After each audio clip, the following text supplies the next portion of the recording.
Salut à tous, la lettre d'analyse et d'information libre numéro 8 du mois de décembre est sortie. Elle est disponible sur la boutique de l'agence Infolibre. Comme vous le savez, notre lettre confidentielle mensuelle est un parfait complément aux infos dont on parle peu. Cette émission hebdomadaire que nous vous mettons à disposition sur le site de l'agence Infolibre. Avoir des informations brutes, c'est très bien, mais pouvoir les analyser, pouvoir comprendre le monde dans lequel on vit et pouvoir même anticiper sur le futur, c'est mieux et c'est ce que nous essayons de faire dans cette lettre confidentielle mensuelle. Alors je remercie d'entrée de jeu toutes les personnes qui sont abonnées à la lettre d'analyse et d'information libre, toutes les personnes qui ont acheté les derniers numéros. Grâce à vous, on va pouvoir faire évoluer un petit peu notre produit pour 2016. Je ne vous en dis pas plus. Alors pour ceux qui ont donné au KissKissBankBank et qui veulent maintenir leurs dons, le seul moyen aujourd'hui, c'est de passer par la boutique de l'agence Infolibre et de vous abonner à la lettre d'analyse et d'information libre, boutique.agenceinfolibre.fr.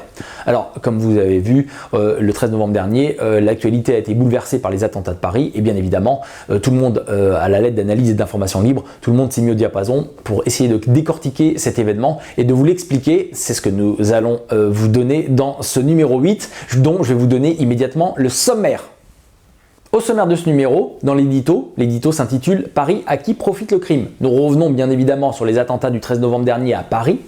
On se pose la question de ce qui a été fait après les attentats de Charlie Hebdo en janvier 2015 et les promesses non tenues de la part de nos dirigeants. On parle bien sûr de la police et des moyens limités qu'ils ont pour lutter contre des gens armés avec des fusils d'assaut dans les rues. Et nous parlons également des conséquences de ces attentats, c'est-à-dire des frappes françaises sur la ville syrienne de Raqqa, des morts que cela va engendrer, de l'exode avec des djihadistes bien sûr que cela va engendrer vers l'Europe. Et on parle également des vocations que cela va engendrer puisque forcément parmi les morts que nous allons faire, certains vont vouloir bien sûr se venger par rapport aux frappes de la France. On parle également du tout sécuritaire en France. Dans l'article suivant, qui s'intitule « La France et ses chers amis terroristes », on revient sur l'intervention russe qui annihile les envies US et françaises de remplacer Assad en Syrie. Vous savez que les Américains et les Français appellent régulièrement au remplacement d'Assad en Syrie pour mettre un terme aux effusions de sang dans ce pays, mais bien évidemment, la Russie ne l'entend pas de cette oreille. On parle du salafisme, en se demandant qu'est-ce que le salafisme, Monsieur Valls, puisque notre Premier ministre semble ne pas le savoir. Lui qui a été 2 jours après les attentats du 13 novembre sur une radio pour nous affirmer que le Qatar et l'Arabie Saoudite aidaient la France dans sa lutte contre Daesh. On parle de la surveillance sur Internet qui ne sert pas à grand chose, et les surveillances même par les fiches S qui montrent ses limites. On parle du Qatar qui va encore prendre le contrôle d'une nouvelle entreprise en France, c'est GFI Informatique, de l'Arabie Saoudite, dont même les Américains les accusent de collusion avec les extrémistes sunnites. On parle du 13 novembre comme un nouveau 11 septembre, puisque est si cher à nos amis du club américain, qui va relancer le choc des civilisations. Et on parle bien évidemment, on vous donne les hypothèses par rapport aux frappes que la coalition internationale et la Russie sont en train d'effectuer en ce moment en Syrie. Qu'est-ce que nous pouvons attendre pour le futur? Dans l'autre article sur la France qui s'appelle « Voter pour une illusion démocratique », on parle bien évidemment des élections régionales qui vont avoir lieu en ce mois de décembre pour élire les présidents de région. Et on se demande quelle est la légitimité des gens que nous élisons. A-t-on vraiment les moyens de nous exprimer? Est-ce que le Front National constitue une alternative crédible? Vit-on réellement dans une démocratie? Sommes-nous dans un état de droit ou un état de fait? Et le but ultime par exemple de la régionalisation n'est-il pas la mise en place d'un pouvoir mondial? Voilà, autant de questions que nous nous posons dans cet article et que nous essayons de répondre. Dans l'article suivant, dans la partie internationale, il s'intitule COP21, guerre ouverte entre les climato-sceptiques et les climato-tartuffes. Alors que la conférence sur la COP21 vient de commencer à Paris et qu'aucun accord n'est attendu entre les différents pays car leur positionnement par rapport à leur production d'électricité sont très différentes. Par exemple, la France produit son électricité à 80% par le nucléaire, l'Allemagne, elle, produit son électricité à 50% par le charbon. Donc vous voyez que les positions sont pratiquement inconciliables, ça va être très dur de se mettre d'accord.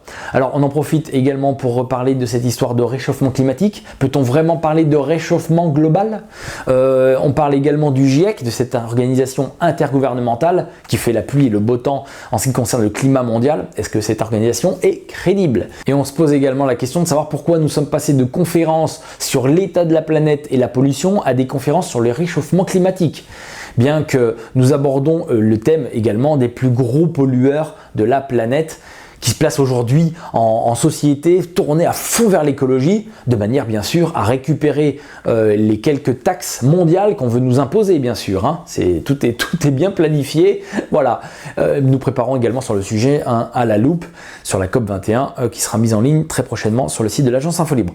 Et enfin dans le dernier article, c'est l'histoire, c'est le Banksterton, l'épisode 4, la création de la Banque de France. Qu'est-ce que le Banksterton? C'est l'histoire par épisode de la mise en place du mondialisme, on va dire, par la création des différentes banques centrales, Angleterre, France, États-Unis. Alors là, on en est à l'épisode 4, qui nous concerne au premier plan, puisque c'est la création de la Banque centrale française par Napoléon. Voilà pour le sommaire de ce numéro.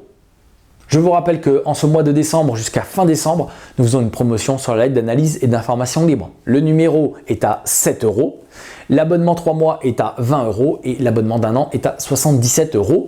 Alors je vous rappelle également que pour tout abonnement d'un an, nous offrons les numéros 5, 6 et 7.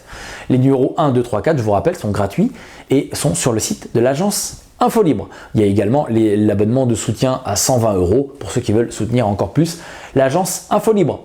Alors pour tous ceux qui ne veulent pas s'inscrire sur la boutique de l'agence Infolibre et laisser leurs coordonnées, je vais mettre en place pour vous un formulaire à remplir. Vous remplissez votre formulaire avec ce que vous désirez et vous le retournez à l'adresse suivante: agence Infolibre, 73 cours Albert Thomas, 69 003 Lyon. Voilà, pour soutenir l'agence Infolibre, le développement de notre agence indépendante et pérenniser l'agence Infolibre, qu'une seule solution, vous abonner à la lettre d'analyse et d'information libre. Je vais vous donner rendez-vous très bientôt pour une nouvelle vidéo. Je vous rappelle que le à la loupe sur la COP21 est en route. Voilà, et sinon restez bien informés bien sûr sur le site de l'agence Infolibre, agenceinfolibre.fr. À très bientôt. Ciao à tous. Le connard là, de HM. J'espère que c'est pas pour lui que vous faites le travail.